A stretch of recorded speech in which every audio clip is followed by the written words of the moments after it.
ওমর ফারুক রাদিয়াল্লাহু তাআলা আনহু কুফায় একজন গভর্নর নিয়োগ করেছিলেন। এমনিতে সমস্ত সাহাবা নেপরায়ণ, সৎ ও নিষ্ঠাবান ছিলেন, কিন্তু এক্ষেত্রে গভর্নর আরও এক ধাপ অগ্রগামী ছিলেন। তার চোখে বিচারাদি সহ সকল বিষয়ে ধনী গরিব, শিক্ষিত অশিক্ষিত, উঁচু নিচু এবং ছোট বড় সমান ছিল। কোনো ব্যাপারে কারো কোনো তোয়াক্কা না করে নিঃসঙ্গতভাবে বিচারাদি ও শাসন কাজ চালাতেন। এতে করে এক শ্রেণীর হুমড়া চুমড়া ও ধনাঢ্য ব্যক্তি অসন্তুষ্ট হয়ে তার বিরুদ্ধে চক্রান্ত শুরু করলো। তারা বিশ্বস্ত সূত্রে জানতে পারলেন গভর্নর ওমর রাদিয়াল্লাহু তাআলা আনহুর সাথে সাক্ষাৎ করার জন্য মদিনা যাবেন।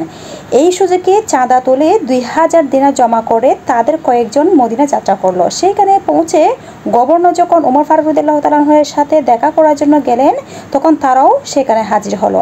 তিনি জিজ্ঞেস করলেন, আপনারা কারা, কোথা থেকে এসেছেন, কি চান? তারা বলল, আমরা কুফার নাগরিক এবং সেখান থেকে এসেছি।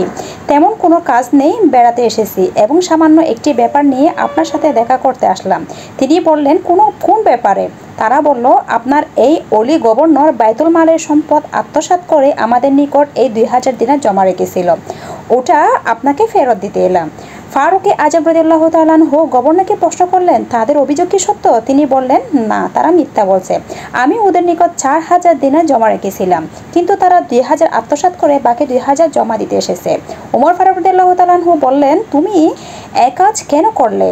তিনি উত্তরে বললেন, আমি মরে যাবার পর ছেলে মেয়েদের জীবিকা যেন ভালোভাবে চলে সেজন্য। তারা গভর্নরকে বিপদে ফেলতে সে নিজেরাই বিপাকে পড়ে গিয়েছে ভেবে আমিরুল মুমিনিন ওমর ফারুক রাদিয়াল্লাহু তাআলা আনহুর নিকট ভুল স্বীকার করে ক্ষমা চেয়ে বলল, হে আমিরুল মুমিনিন, আপনার এই অলি গভর্নর খুবই কড়া শাসক। শাসন কাজ চালাতে গিয়ে আমাদের কোনো পরামর্শ নেন না এবং আমাদের মান সম্মানের দিকে লক্ষ্য রেখে একটু এদিক ওদিক করেন না। এতে করে আমাদের মান সম্মান ক্ষুণ্ণ হচ্ছে। কাজে তাকে আমাদের ওখান থেকে সরাবের জন্য আমরা চাঁদা তুলে 2000 দিনার জমা করে এই ষড়যন্ত্রের জাল বুনিয়েছিলাম। আসলে উনি আমাদের নিকট 2000 তো দূরের কথা, দুই দিনারও রাখেননি। ওমর ফারুক রাদিয়াল্লাহু তাআলা আনহু উক্ত গভর্নরকে লক্ষ্য করে বললেন, কি ব্যাপার? তিনি উত্তরে বললেন, এখন ওরা ঠিক বলছে। আজম তার গভর্নরের বুদ্ধিমত্তা থেকে আশ্চর্য হয়ে বললেন, সে কিভাবে শত্রুর মুখ থেকে তার সততা ও ওদের চক্রান্তের কথা বের করে নিলেন। তিনি জিজ্ঞেস করলেন, হে আলী, তুমি কেন এ ধরনের কৌশল অবলম্বন করলে? তিনি উত্তরে বললেন, হে আমিরুল মুমিনিন, তারা তো কয়েকজন, একজন দাবি পেশ করছে, তার সাথে কজন সাক্ষী আছে, কিন্তু আমার তো সাক্ষী নেই। কাজে কৌশল অবলম্বন করা ছাড়া আমার তার কোনো উপায় ছিল না। আমিরুল মুমিনিন তাকে ধন্যবাদ জানালেন। আমরা এই গল্প থেকে কি শিক্ষা পেলাম?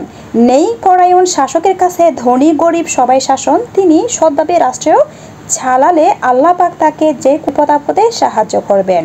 আসসালামু আলাইকুম এভরিওয়ান, আজকে নতুন একটা ভিডিও নিয়ে আমি উপস্থিত হলাম আপনাদের মাঝে। আশা করি আমার এই শিক্ষণীয় গল্পটা আপনাদের ভালো লাগবে। আমরা এই গল্প থেকে কি শিক্ষা পেলাম অবশ্যই জানাবেন। তবে শেষে আমি কিন্তু বলে দিয়েছি আমরা এই গল্প থেকে কি শিক্ষা পেলাম। আসলে আমাদেরকে সৎ থাকতে হবে। সৎ থাকলে আমরা দুনিয়াতে কিছু পাই বা না পাই, কিন্তু পরকালে অথবা আল্লাহর কাছ থেকে অবশ্যই এর প্রতিদান পাবো। ধন্যবাদ সবাইকে। যদি ভালো লেগে থাকে প্লিজ ভিডিওটা দেখে সুন্দর একটা মতামত আমাকে উপহার দিয়ে যাবেন। আপনাদের সুন্দর সুন্দর মতামত কিন্তু আমাকে আরও নতুন নতুন কাজ করার উৎসাহ জাগিয়ে দেয়। সবাই ভালো থাকবেন, সুস্থ থাকবেন। আসসালামু আলাইকুম, আল্লাহ হাফেজ। পরবর্তী ভিডিওতে কথা হবে ইনশাল্লাহ।